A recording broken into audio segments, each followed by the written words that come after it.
So at the beginning of every year, it's not uncommon to hear a lot of talk about money challenges, whether it's a no spend or a low buy, which makes sense because a lot of people see a new year as a fresh start for their finances. I love a good money challenge, and I feel it's a great way to reset your spending and give your savings account a boost. But even though many have good results, others don't, and I've heard some people say that money challenges just don't work for them. Now, there's no way to know exactly why these challenges didn't work for those people, but I do have a few theories. But before jumping in, since we're talking about saving money, I want to take a moment to tell you about CIT Bank's Savings Connect, which is an online high-yield savings account. I love these types of accounts because they offer a simple way to level up your savings game because they have a higher rate compared to a regular savings, which helps grow your balance faster. Savings Connect doesn't have a monthly fee, and the interest on the account is 12 times the national average. As of January 2023, the account earns an APY of 4.05%,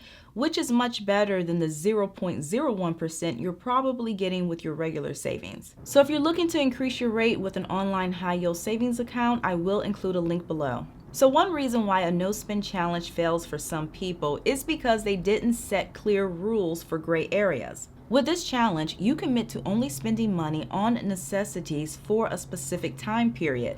This includes housing, transportation, utilities, insurance, and other monthly bills. On the flip side of that, you commit to not spending money on non-essentials, which can include clothes, books, and impulse purchases. However, there are some gray areas when you're doing a no spend, so it's so important that you recognize these and you set clear rules for them, because if you don't, you might not get the results that you're hoping for. And I feel that food is one big gray area. Food is a necessity because we have to eat, but one mistake I feel some people might make is allowing themselves to eat outside the house on a no spend challenge and then justify these purchases because they're buying food. Now, I can't tell anyone what to do. This is your challenge and your rules, but eating outside the house can get expensive quick, especially if you're doing it every day or multiple times a week. I read that the average American eats out almost 6 times a week.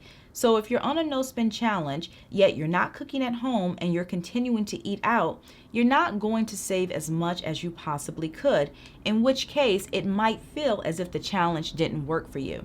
Another reason why a no-spend challenge might fail for some people is because they didn't identify their why. Saving money doesn't come easy for everyone. We all have interests and likes, and consumption is always in our face.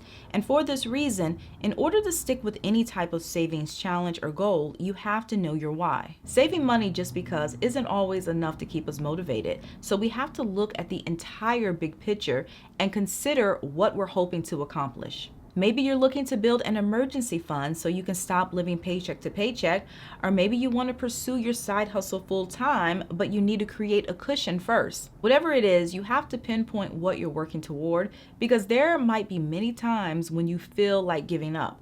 But if you know your why, that could be enough to keep you motivated. A money challenge might have also failed because their timing was off. I think some people hit a point and they decide that they are ready to take action, they're ready to get their finances together, and because they're excited, they immediately jump into a no-spend challenge. But for a challenge to work, timing is everything.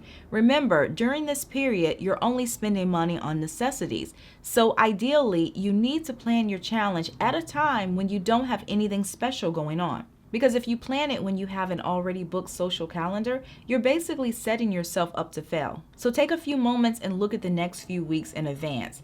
If you have a baby shower or a dinner plan or maybe guests coming into town, that's probably not the best time to start the challenge. These challenges can also fail when you don't plan for entertainment. Boredom can be a huge budget buster. Some people browse stores or online when they don't have anything to do, which can result in spending money. Or they'll find some other way to kill time, like going out to eat or going to the movies. And if you're used to always spending money to have a good time, a no-spend challenge might be especially difficult for you. So it's important to go into the challenge with this awareness and to plan ahead. No one expects you to sit in the house for 7 days or 30 days doing absolutely nothing. Under those circumstances, I think most people would crack and give up. So brainstorm free things you can do to keep yourself entertained. Invite people over for a movie night or games and ask everyone to bring a dish. You can go hiking or hang out at the beach or check out a free museum or concert. And finally, a no spend challenge might fail if a person doesn't take baby steps. You really have to know yourself when it comes to a challenge, because if you're the type of person who spends very freely, or maybe you don't stick with a budget, going from that pattern to no spending for 30 days might be too much too soon. Not to say that you can't do it, but there's a chance that you might give up during the halfway point or feel that the challenge is too restrictive. So my recommendation is to start off slow. Maybe with a few no spend days, a few no spend weekends, and a no spend week before jumping into 30 days. This can give you time to adjust to not spending as much before starting a longer challenge. So that's all that I have for you guys today. Don't forget to like, comment, and share, and also subscribe if you like personal finance and you want to see more videos like this. I typically post every weekend, so thank you again for watching, and I'll see you in a few days.